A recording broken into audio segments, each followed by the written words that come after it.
I'd like to call this meeting of the Board of Education for the School District of Baraboo to order for Monday, September the 10th, 2012, with roll call. Mr. Cummings? Here. Mr. McNevin? Here. Mr. Meering? Here. Mr. Mortimer? Here. Ms. Riley? Here. Mr. Bedro? Here. And Bodak here. Continue with the pledge, which is behind the screen. The flag is? I pledge allegiance to the flag of the United States of America and to the republic for which it stands, one nation, under God, indivisible, with liberty and justice for all. I would entertain a motion to approve the minutes of the August the 27th regular board meeting. So moved. Second. Motion by Bedro, seconded by Meering. Any discussion? Hearing none, those in favor, please signify by saying aye. Aye. Those opposed, minutes approved. Brings us to the September 6th, 2012 minutes of the special board meeting. Entertain a motion to approve those minutes. So moved. Second. Motion by Bedro, seconded by Riley. Any discussion? One spelling error in the, if that incorrect, it's, okay. Very good, thank you. Further discussion? Hearing none, those in favor of the minutes as presented signify by saying aye. Aye. Those opposed? Minutes approved. Brings us to correspondence, of which I have none. Any other board members with correspondence?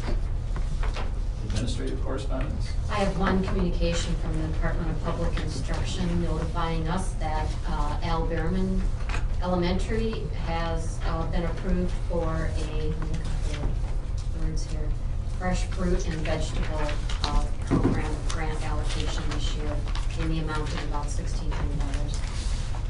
Awesome. Any further? Hearing no additional correspondence brings us to the point of public viewpoint. Is there anyone here for public viewpoints tonight? Any public viewpoints? Any public viewpoints?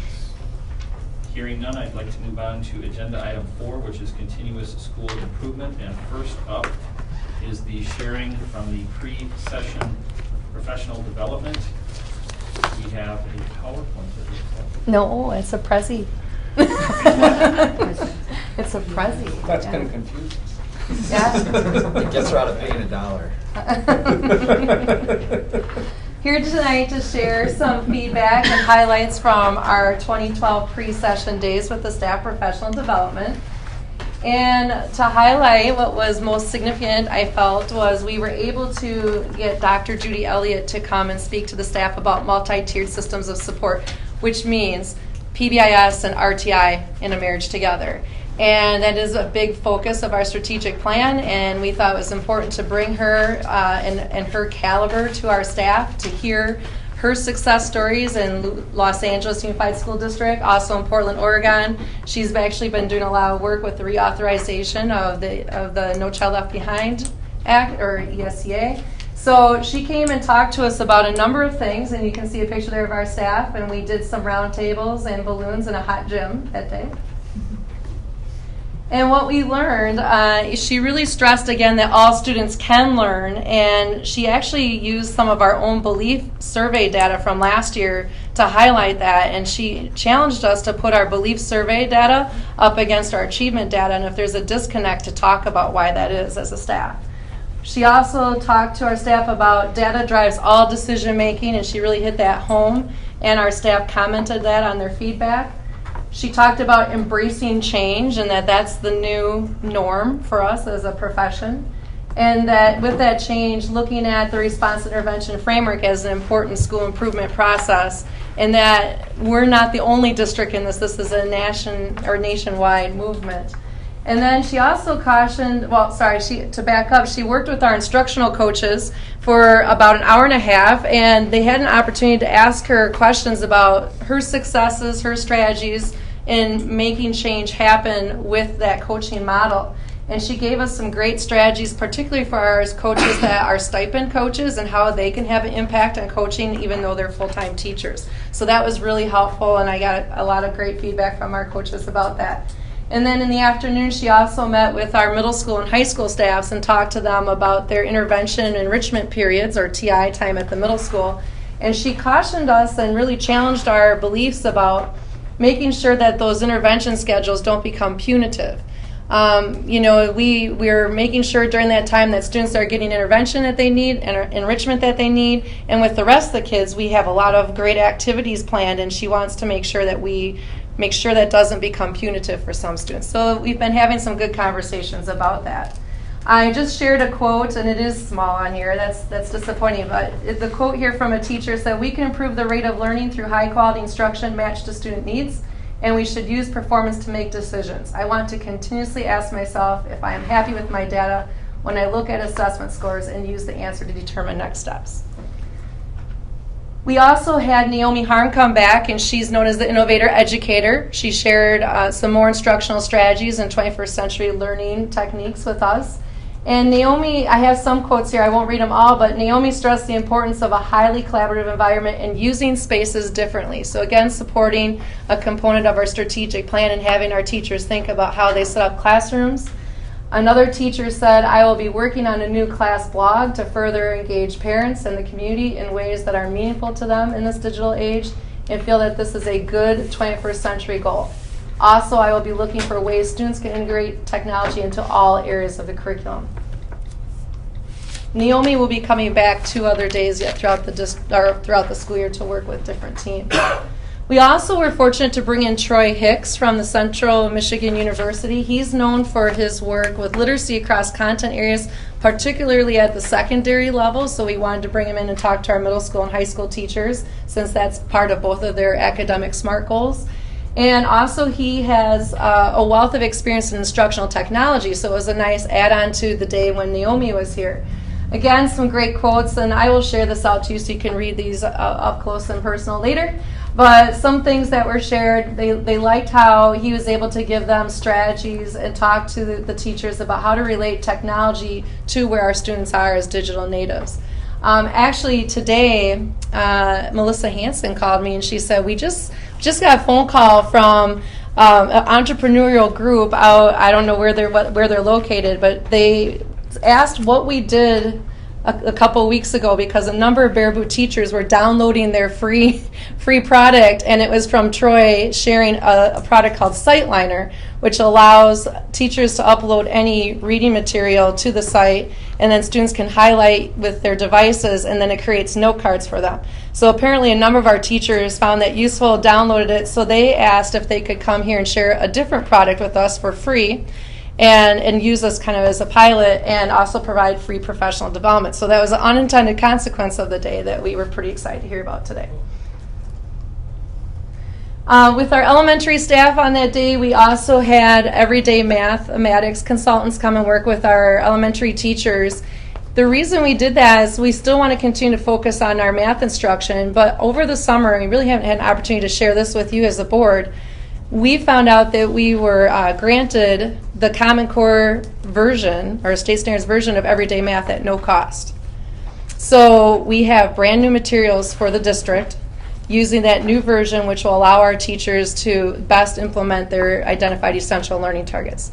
It's a huge a gift, and I really don't know historically how that came to be, but as I understand it was when Lene Tordeau was here, she was able to negotiate that kind of plan for us. Yeah, because we had purchased the new edition so close, knowing that another version was coming, they assured us that if we did that they would provide those updated materials at no cost.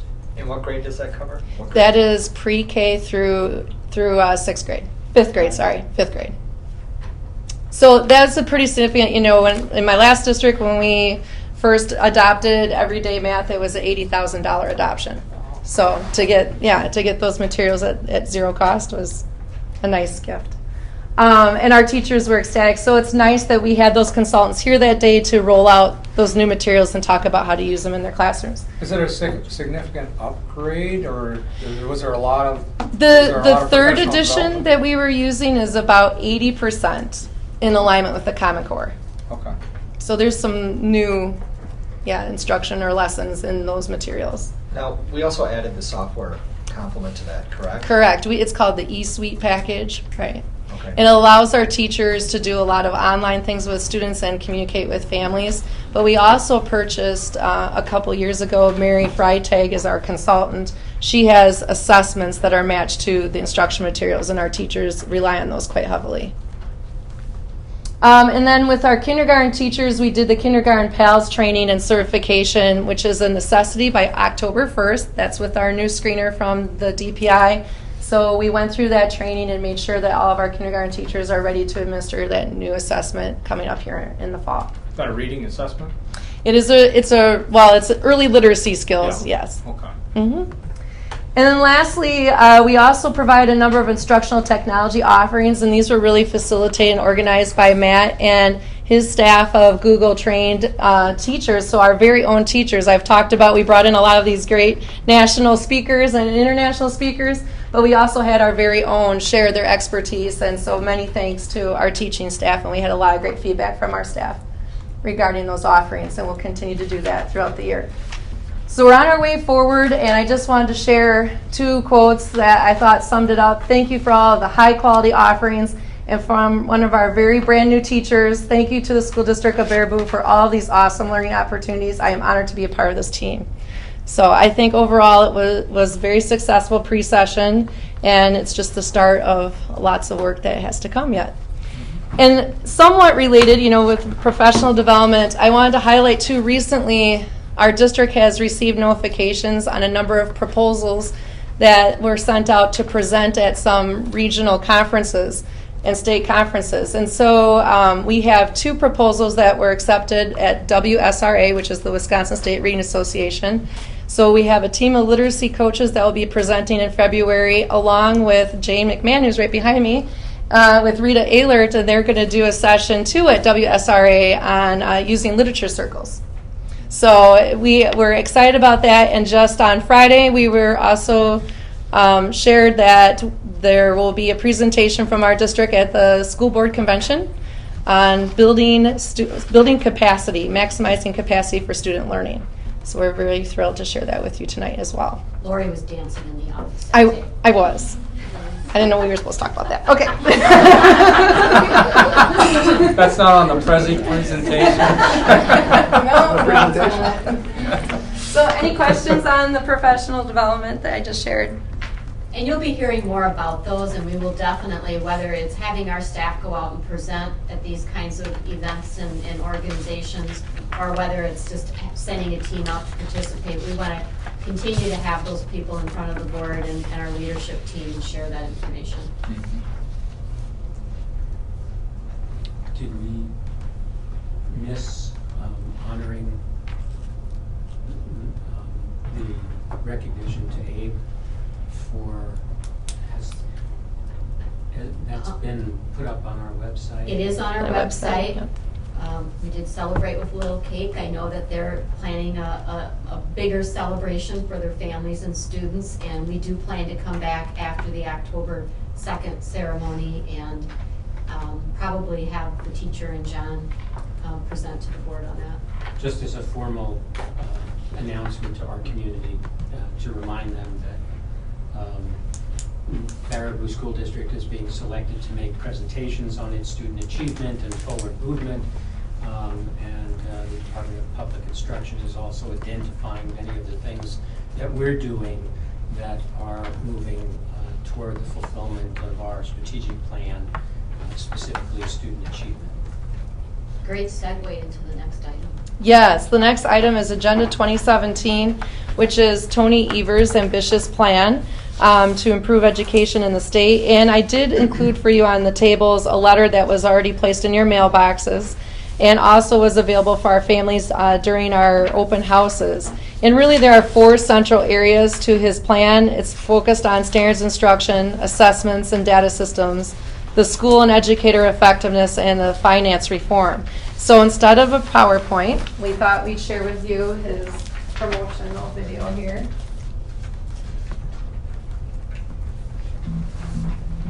Hi, I'm Tony Evers, your state superintendent. You may have heard that we're working on a number of education reform efforts in Wisconsin. I'd like to tell you more about what's happening and why. In 2011, 87% of Wisconsin students graduated within 4 years of entering high school. Our graduation rates are always at or near the top of the nation, but that's not good enough. By 2017, we want 92% of our kids to graduate, and we want to make sure they're college and career ready. To make sure they're on track, we need them to be proficient in 3rd and 8th grade reading and math. Also, though we're the best in the country when it comes to graduation, certain groups of students, ethnic or racial groups, economically disadvantaged students, those learning English, and those with disabilities aren't graduating as frequently as others or as ready for college and career. I've set the goal of cutting these gaps in half by 2017. So how do we get there? We start where we are and we take actions we know will make an impact. We're expanding options for dual enrollment. These programs let students earn college or technical college credit while they're still in high school. And how great is that? More college credits, but less tuition for parents to pay once their kids are in college. We're also supporting career and technical education to help students gain job skills, work experience, and even certification in a trade, all before they graduate. We're promoting the use of college and career readiness assessments to help students chart a course for high school and beyond. We're working on our academic standards. These lay out what students need to learn in each grade. Our new standards are internationally benchmarked and more rigorous, so our kids graduate ready for the global economy. To see if students are meeting these standards, right now we use once-a-year tests. But soon, starting in 2014 for most students, we'll measure progress throughout the year, so teachers, students, and families all know if extra help is needed. The new assessments will also go beyond multiple choice to measure critical thinking skills and other skills that you need to succeed in today's world. Because we all know the answers to real-world problems are more complex than A, B, C, or D. Already we've raised our expectations for how students should perform on our current tests. This will take a little adjustment. We'll see a significant decline this year in the number of students who achieve the advanced or proficient levels. Our kids' abilities haven't changed. What's changing is what it means to be college and career ready. This adjustment will give us a better sense of whether students are really on track to graduate ready for college and career. Schools will be measured too. Our new school report cards will measure their efforts in multiple ways, including how their students' learning grows over time. We'll find out what high-performing schools are doing right and will help those that are struggling to turn around. We're creating a new way to evaluate the work of teachers and principals. It's based on both their education practices and their students' achievement. This will help educators continually improve in their profession. Early literacy screening for kindergartners will start this year, so we can determine if any child needs additional help learning to read. And we're helping educators track other indicators, which will help us identify students at risk of going off course, as well as what we can do that will help those kids early on, either academically or in their behavior. We're developing statewide systems to manage and analyze student data. What's more, we'll help schools expand all kinds of innovations, from exciting new uses of technology to effective charter schools. Finally, to make these goals possible throughout our state, we're asking our legislators to pass fair funding for our future, a better way of financing public schools. This plan reinvests in our kids in a way that is sustainable, equitable, and transparent. Kids are our future. We need them, and they need us. These important efforts promise great results for our students. I hope you'll support them and join me in working for every child to graduate ready for college and career.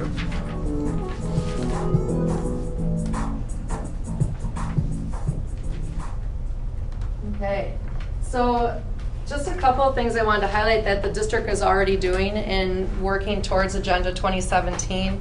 We did set our new benchmarks to be college and career ready, and I talked about that when I shared with the ACT results, and so I wanted to show you, because I know Doug, you had asked, can we get a copy of those once we have them out? So on our district webpage, we have done quite a bit of work under the district link with curriculum and instruction. We have a curriculum instruction webpage now, or site, and if you scroll down to assessment, actually professional learning communities, my mistake, you will see that there's a link here for all of our benchmarks. So starting from 12th grade, backward mapping all the way down to kindergarten, where our students need to be on a number of our assessments to be on target to be college and career ready. And that's, a linear document if you like visuals. Oops. We also have posters that we've created for our staff. Well, I'm already bumped out. Here we are. I'll pick a middle school grade. Let's pick 7th grade. We created these visuals then for our teachers to use with students and with families to talk about what does it mean to be on target with our essential learning targets and our benchmarks. So the benchmarks are in the middle. This includes higher cut scores on our MAP assessment to be in line with the Common Core version, and also the NAEP cut scores that you heard Tony talk about that will be applied to our WKCE, and also talking with families as a communication tool that 3s in all classes is essentially the new A, and to be on target with our identified essential learning targets. So these are just some communication tools that we're starting to put on our webpage to use with our decision making. Another thing I want you to be aware of is that this fall, and actually today was our first day, we started our MAP assessment for the fall, and we're using the Common Core State Standards version of that assessment. We'll still be able to correlate our scores from last year and see the progress of our students, but the assessment items are in alignment with the Common Core. So it'll be a way for us to measure our new identified essential learning targets to make sure that we're making progress towards those I guess, more rigorous items before the new Smarter Balanced Assessment comes out in a couple of years. Are you making a correlation? The RIT score that's on the MAP assessment is not tied to a specific skill. It's just an equal unit of measure. So we'll still be able to measure growth of students even though that the items are different. So if they had a RIT score of whatever, 400, and they didn't make any growth at all over the summer, we'd still be able to determine that. Okay. Yeah. That was important because we want to make sure we can continue to track the progress of our students. Sure. Another thing, we've been working with UW Baraboo, as you know, on dual enrollment opportunities, and you saw the memo of understanding in his video here, and we've been working with Matt Jervlin to determine what are some opportunities that we can start as soon as possible to increase some dual enrollment opportunities for our students here in the high school. Also, we just had a meeting this last week with the Sauk County Career Exploration. Well, that's the name of the tours. We're doing Sauk County Career Exploration Tours, and we're going to have our juniors partake in field trips out into local businesses throughout Sauk County, and we're doing this in collaboration with other districts. And we had a meeting with the superintendents to talk about how we could facilitate that and gear our students to look at what's out there for them in terms of the workforce and what skills do they need to be ready. Targeting sophomores before. Was it sophomores? Yeah. Sorry. Yeah. Okay. When might they be starting that if the talks are just happening? Our first field trip is for October, at the end of October. Mm-hmm. Where are they going? To be determined. Yeah. It'll be two local businesses and one in a nearby community. This is definitely a pilot that we hope to expand, but the reason for targeting the sophomores is because second semester then they do their planning for their classes, and we want to make sure. In fact, in future years, we may want to even drive that down at an earlier age, because it's really about creating the awareness for both students and parents. Absolutely. We talked about, too, including those opportunities as part of our programs to study here at the high school in those different career pathways. Another thing I want to highlight is the district has been selected to pilot in the educator effectiveness state pilot, and we have 2 teams of 5 that will begin their training on September 24th, and we will be piloting the math component of the student learning outcomes. So we'll have more to share, but I think we're very excited to have been chosen to have the opportunity to have an impact in the shaping of what that looks like for our state. And do you want to highlight the schools that are? Yes, so we have Jack Young Middle School participating and Abe. Can you expound on that a little more? Sure. Which part? Like which part? Tell me about the program. Well, the educator effectiveness, and this will be part of our PD coming up yet for the board, but the educator effectiveness is the new model of how teachers will be held accountable and evaluated. You know, our supervision and evaluation process is focused on professional growth, but also at the state level, there's a movement to look at effectiveness of not only our teachers but our principals. And so teachers will be evaluated on 50% outcomes and 50% their performance. So 50% of their performance is based on that Charlotte Danielson framework that we currently use in the district, and then the other 50% is based on growth on our state assessment, growth on our own internal assessments, progress on our student learning outcomes. So that was the piece that we asked if we could pilot, since we've done all this work with our essential learning targets. And then also reading data, and it could be graduation data, it could be anything that the district determines is something that's really important that we want to monitor progress. Okay, the part of the student learning outcomes, what pieces are we using? What are we putting into that pot? So for our pilot piece, we're only looking at math. And so just our math department, actually Dave will be partaking in that pilot at the middle school. He'll be using his essential learning targets to set some SMART goals for his students, and then that would be something that in the future, I mean, we have to go to the training, but in the future, as I understand it, will be used to determine just a piece of his effectiveness as a teacher. Did his students meet those goals with his essential learning targets?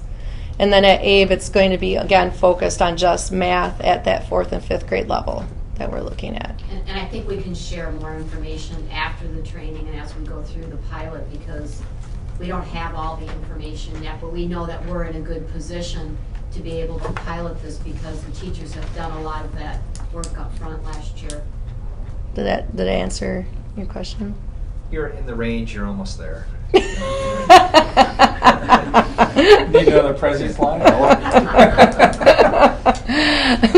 And then the last thing I would like to highlight is a pilot, which is our last item then under school or continuous school improvement, is we've also been chosen as the only district for CESA 5 to pilot the WISE Dash. And WISE Dash stands for Wisconsin Information System for Education. It's replacing WINS, if you're familiar with using WINS, and a lot of our community stakeholders are to compare progress of schools. It's going to be Wisconsin's new reporting system.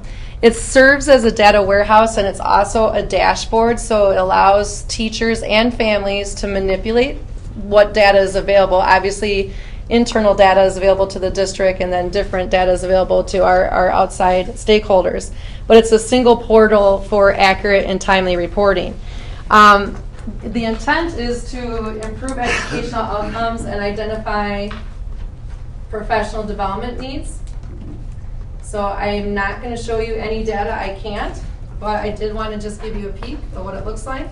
We received training this summer, a group of us, and access, so that we can provide feedback to the state on what we like and what we think could be improved.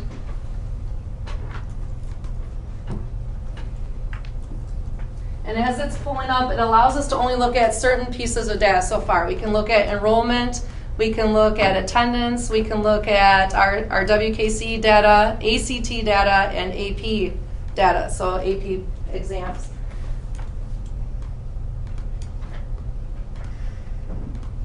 And I know it's really tiny, so I'm not going to show you a whole bunch of them. But what's nice about this dashboard is we can look at data through a number of filters. We can divide it out by subgroups. We can look at 2 subgroups at the same time. And that's stuff that, or work that maybe Ellen or myself would have to do, or principals would have to do to prepare the data to share out with our staff to be effective with decision making. This will make our decision making much more efficient. And the other nice tool that's in this dashboard is there's actually an analysis piece that will help us with our data days, not our data retreats, but our data days, to use those questions with our staff to really dig deeper with our WKC data, but also to look at our ACT, our AP data in a way that we haven't been able to manipulate. So what's also nice, I can't show you, is if I click on any of those colors, double click, it pulls up all the students that are in those colors so we can see which students we're looking at specifically. It allows us to measure growth of our students over time. So we're very excited about the ability to use this data right now with our teachers and in some of our discussions about improving student achievement. Is this going to be accessible to us and the public? In the future. We won't be able to access student data, but we'll be able to you can you can be able to see this data. Yeah. Can you as an administrator export that student data and cross-reference it with our own, whether Infinite Campus, to see what, or whatever other software we might be using to see what efforts we've targeted these individuals. In other words, we could say, hey, look, we've got a group of 8 kids here that are in this group that we've done nothing with, or we've done every step with. You know, what? Absolutely. When I came and talked to you about the ACT data a couple weeks ago, I was able to highlight that, you know, our English language learners aren't taking the assessment at all. That was data I didn't know until I could look at it through this lens. And I can see which students, you know, are taking AP courses that are ELLs, for example, and then compare that to, are they taking the test, or how would they perform on the test? So, and then Infinite Campus is really the feeder for this system. So this will be as good as our data internally is, so it's going to be really important that we maintain clean data in Infinite Campus, because that gets uploaded to this regularly. This is statewide, so if we get a student move in, we'll have that data on that student, or vice versa. The data follows the student. And as Lori talked about, those data analysis questions are really powerful, because teams of teachers can get together and follow those reflective discussion questions and really hold their own data analysis. It doesn't take, you know, Lori meeting with every teacher or every team to do that. It really guides them through that process. And one of the pieces of feedback that we already provided to the trainer was that they don't have graduation data in there. And if that's a piece at the state level, they should certainly have that information as part of that data warehouse too. Can we use it to evaluate the effectiveness of our interventions at all? Absolutely, yes, absolutely. I think there's a wealth of opportunities with this product, and you know, another way we can measure the effectiveness of our interventions is we just implemented Ames Web as well in the district, and that's a assessment tool that we use with students that are just in intervention to monitor their weekly progress. Okay. When it was a WIN system, sorry. Oh, that's okay. You can go when it was a WIN system, we were able to get comparative data against other districts. Would we still be able to do that, or have we lost someone? I don't. Yeah, we can do that. I think we're going to be able to. But we're the pilot. Who else is doing this? Well, right now we can't see other districts, right? Yeah, we'll have to build that in there, because you'll want to look at longitudinal data in your district as well as looking at comparables across the state. Sure. Mm-hmm. Well, Crystal was talking, I just pulled up an example of the analysis piece with questions. You can see that that's a nice tool. It's paired up right with our charts so that teachers would have that in front of them to have good conversations. Can you just read a couple examples of questions questions? that the group would take a look at? Yeah, the first one here, what percentage of students are proficient, and how is the percentage changing from year to year? Are these results expected? If not, how are they different? And what are the implications of the current trend in percent proficient? So those are some examples. Maybe just one other piece that Molly got really excited about during our training was there's a growth piece to this that allows us to look at growth of each building by grade level, but also growth of individual students. So this is a really complicated chart to understand, so I don't want to get too much into detail. Crystal got nervous for a second there. But we have the ability to look at each individual student and see how they progress over time. So this is proficient or advanced, percent proficient or advanced for all of our different grade levels. And like this green dot right here is our current 6th graders. And that shows that about 80% of them were proficient in the area of reading. And this is a growth indicator compared to the rest of the state. So we can see in some cases, some of our grade levels are growing at a faster rate the more right that they are. So this is kind of an interesting way for us to look at student data that we haven't had an opportunity to look at. And you can individualize it, and it's based off of our MAP scores? This is actually just based off WKCE. We asked about MAP, and I got excited. That's when I got excited, because they do have some links on the side here, on the left-hand side, to NWEA, which is our vendor for MAP. So that's an indicator to me that it's going to be linked to MAP. Because that could change the dynamics of the conversations with Oh, the parent when you sit absolutely. down with them and say, as an educator, here's your student, here's the trends, here's the expectations. Yes, absolutely. Here's where they're at. Yeah. And one question is, and again, this is a very ambitious goals that Tony's laid out for the state. Regarding ACT, when he starts talking about 32% to 67% readiness, that's on all 3 tests, correct? That would be saying you're college ready? Correct. Okay, and currently we're obviously not at 67%. Right. Now, when Tony's talking about that, right now we're at roughly, and I think last year we had a bump up in numbers in the ACT people who took, but we're still probably only at, what, 3/4 maybe? That took the assessment? Yeah. Well, for our district, it was about 55%. Okay, so Yeah. when Tony started talking about this, is he saying every kid's going to take the ACT now?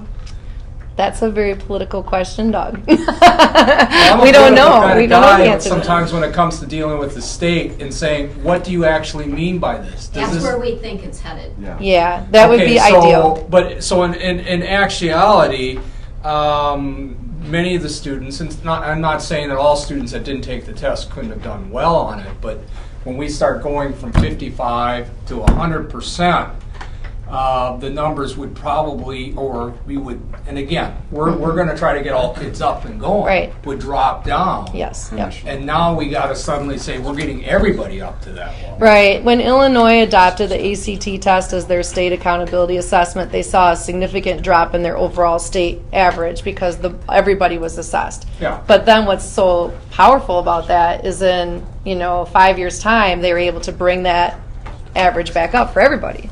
Yeah.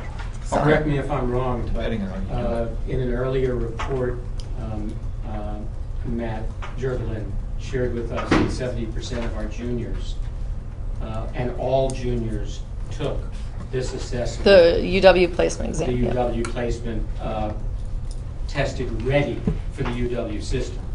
So that's an awfully nice piece of data that may not be included currently, and Doug, I think that's a nice piece of data for you too. Well, part of what I'm also going to look at is, I mean, again, not just with Tony, but also with our legislators saying, these are very ambitious plans, and I think it's great to have these high goals. We need to start driving towards that. But when we get to number 4, school finance reform, some of these things are going to require additional funds. Absolutely. Even have an ACT test and all of the other things that are required for this. Then we need to say, are we really committed to this as a state? We're committed to this as a district, but we need to be able to have teachers, resources, and so forth to be able to drive this. So I'll follow up if there's no objection from any of the board members, and we've already approved the school funding provisions of this with our legislators and other people, because I believe it's important that we can't just say, well, the state's going to require 3, but we're not going to give you additional resources. Right. Well, they've not only committed to this process because so much of it is included in the waiver, but they're committed to the timeline that goes with it. Right. So it will remain to be seen how the funding follows that. Yeah, but Lori, back to the Yeah. Wise Dash pilot. Sure. With our participation in it, is that something we can access now, or is it out there now? Yeah. We can access it internally. We ask the question, can we use it with our teachers? Yes. But publicly, there's certain reports that we could export and share out publicly, but we can't. It's not open to our public access right now. I mean, is this a beta test, or is this like 100% accurate, and we're just... The data is accurate compared to our Infinite Campus, and one of the things that Danny and I walked through the process, and we took notes right away about doing some safety checks with our data to make sure that when those uploads are occurring, we can go into the system, which was something we couldn't do before, and see if there's something that looks fishy or not right, and then we can go back to Infinite Campus and clean up the data before it gets officially sent off. So that's going to be a nice feature for us, a little extra work, but worth it, because we noticed that there were some errors, and that happens from time to time. I would say we have very few errors in Infinite Campus, but there are some, so it gives us another lens to clean up that data. It's a big program. Yeah. Good questions. Anything else? Thank you. Thanks. Brings us to the portion of the agenda entitled Personnel Recommendations. First, under A, is the Director of Human Resources position. The recommendation is for Craig Hubble.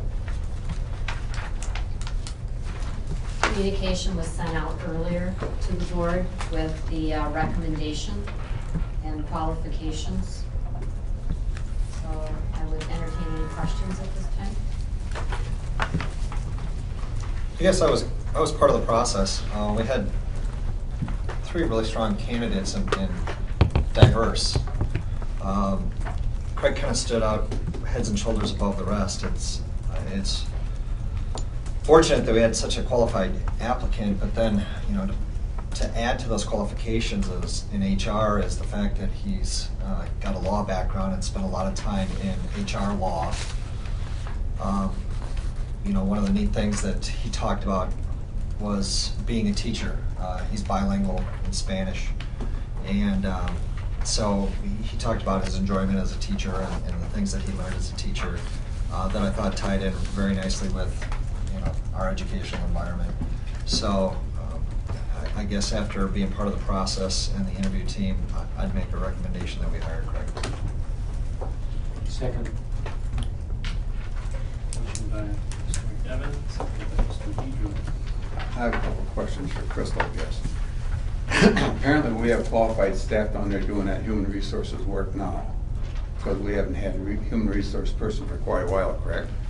And has anybody done a cost benefits on this position? And I would assume that we're going to have to remodel the administration building. Is that correct? No.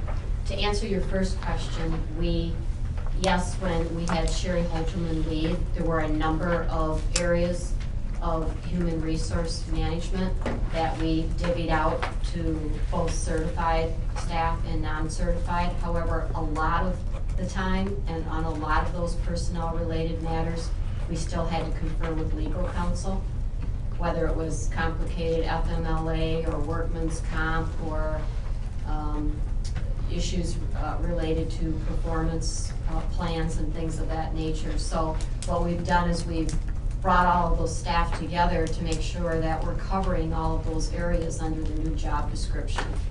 In terms of a cost analysis, one of the things that Martha talked about recently was restructuring the business office, and we eliminated a position there. That was with the caveat that we're taking those HR pieces off the plates of all of those individuals in both the business office as well as in the front office. In terms of the restructuring or the configuration, and you know how tight we are in the administration building, we are having Gail Thiede move to the back office where the accountant used to be. And Ellen Weiland is now in the back office as well. She's handling some curriculum and instruction budget items now as well. Mary's moving out as the front receptionist in the front, and we're doing a little bit of work and shifting the desks around. And then the HR person will occupy the office where Mary is currently located, where all personnel files are. And Mary will continue to work closely with me, but as well as with provide clerical support for the HR director. How much do you figure you're going to save on attorney fees by having the HR person? It's hard to say. I mean, it's a good bet we're going to save some. This person has a law degree and specializes in the area of employment law. He worked in legal counsel for WSB. Right. Yeah, for the past 4.5 years, that's what he's been doing. So again, I mean, I would think we would save considerable in that area. Let's just say we have our list ready already for him. We're going to have him go through our personnel policies, our employee handbook.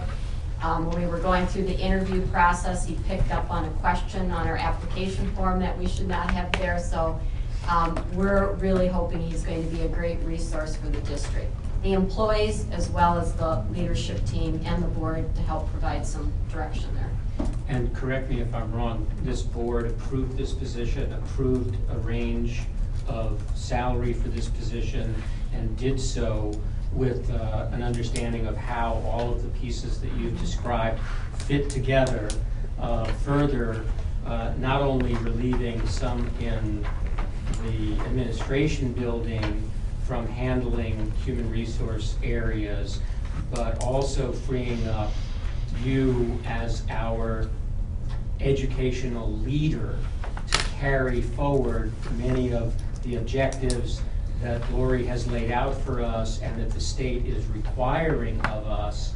And you have done that over the last 2 years that I have been on the board, with your hands tied behind your back and your mouth gagged. So I'm hoping that with the forward movement that this board has approved, that we can relieve you of those areas of responsibility so that Baraboo can fulfill its strategic plan and be the best, if I remember from the strategic planning process, not good, not adequate, not proficient, but the best district in the state.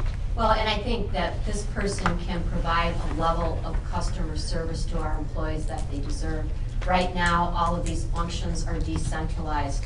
And so it doesn't, bringing that back under one person's supervision will really ensure that there's consistency in how all of these different situations are handled.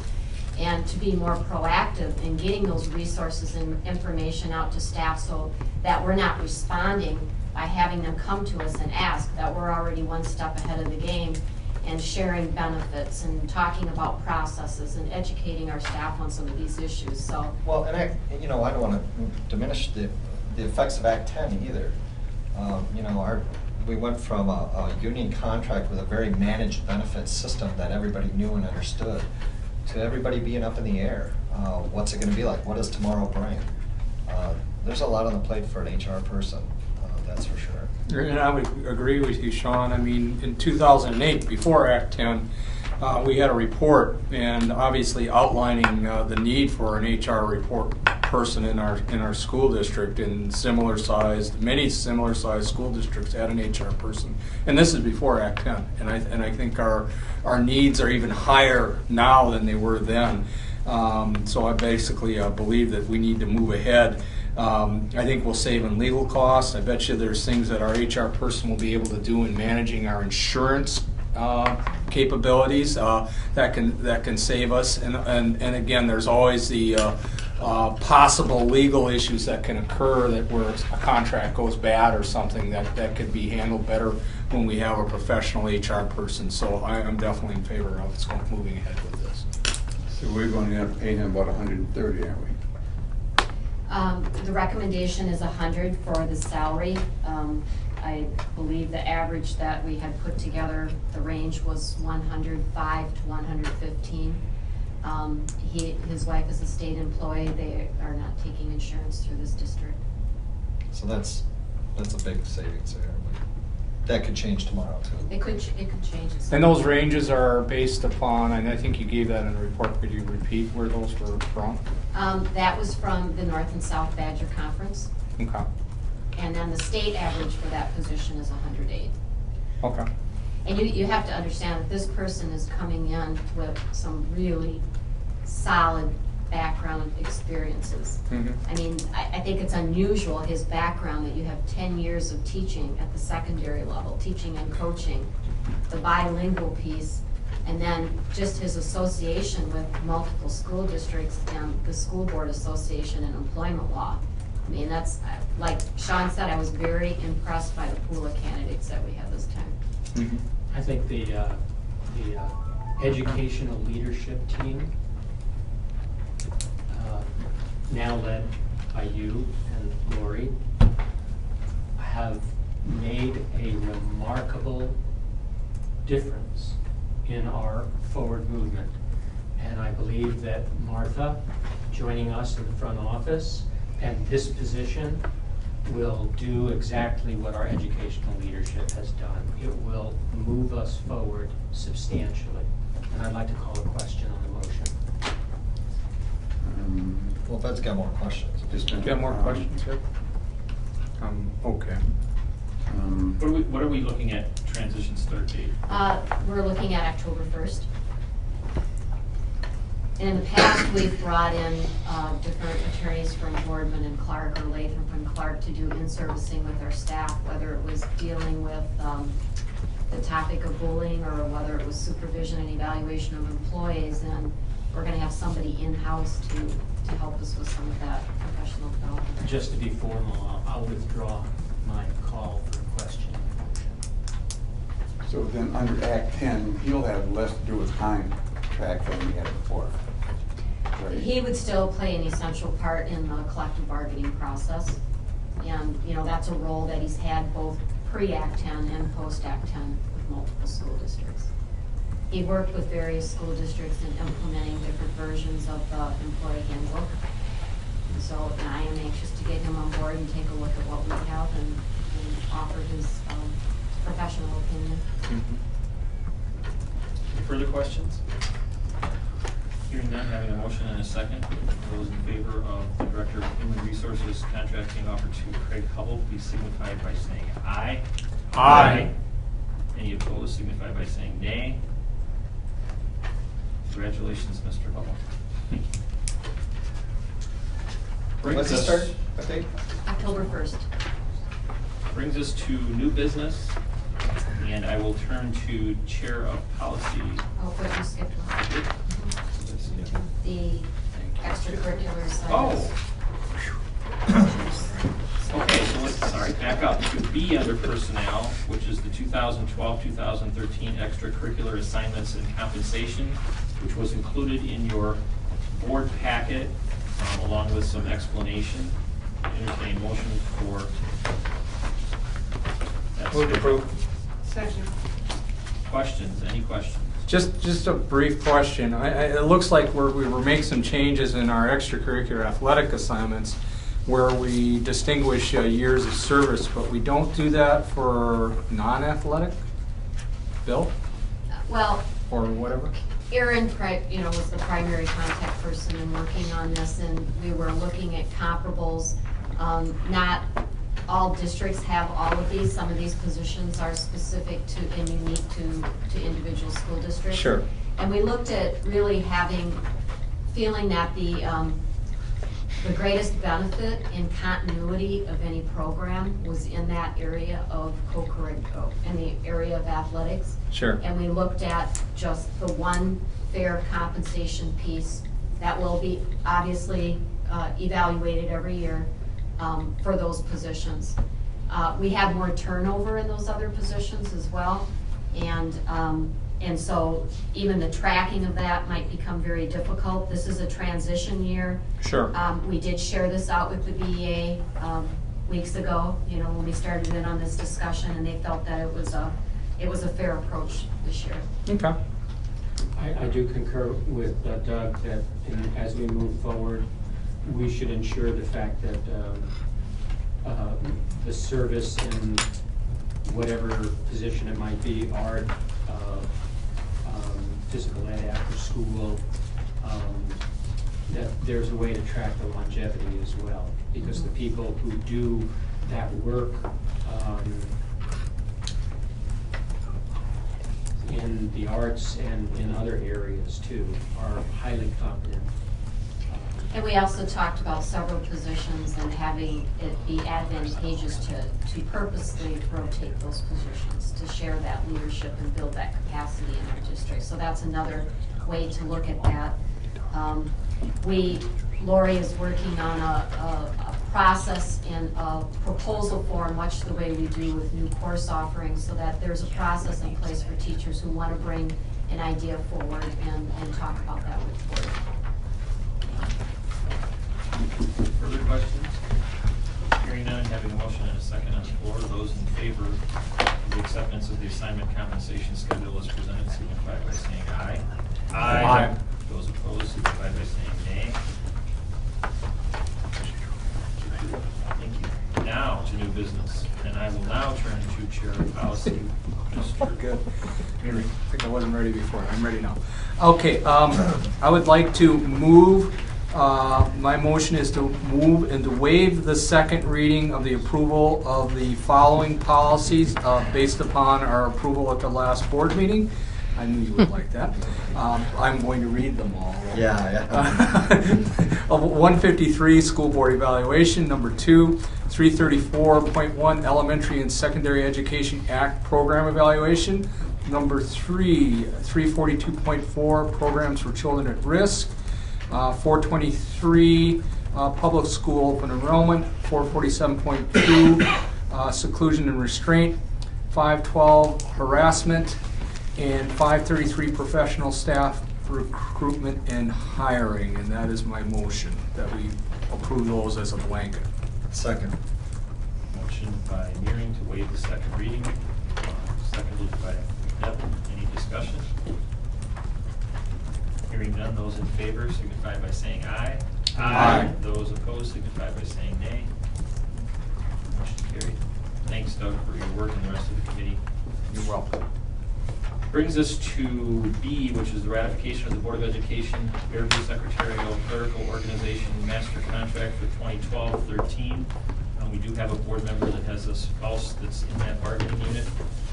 Mr. Mortimer may choose to leave us this evening.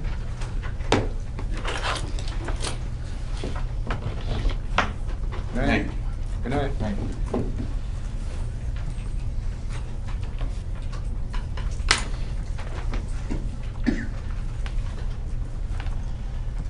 The SCO group met with the Personnel Committee of the board. They voted on the latest offer last Friday and voted to accept that offer. In brief, what that offer within the guidelines of parameters that the board had set up for the Personnel Committee for negotiating. What it amounted to was all employees received a 40-cent per hour wage increase, with the exception of one employee that was brought up to equity with the lower salary schedule, lower hourly wage. So we had one member that received more than the 40 cents. Otherwise, everybody else was offered a 40-cent per hour increase. We went through the same process with the school group as we did with the BEA, as far as laying out what our goals and guidelines and process moving forward will be. And I think that we reached an agreement which is beneficial for both, and I appreciate their efforts in helping us do that. I don't know if any other committee members have anything they'd like to add. Martha, do you have anything? Just that, in total, the percentage increase over last year's base salary is 2.63% when we add everything together. Any further questions?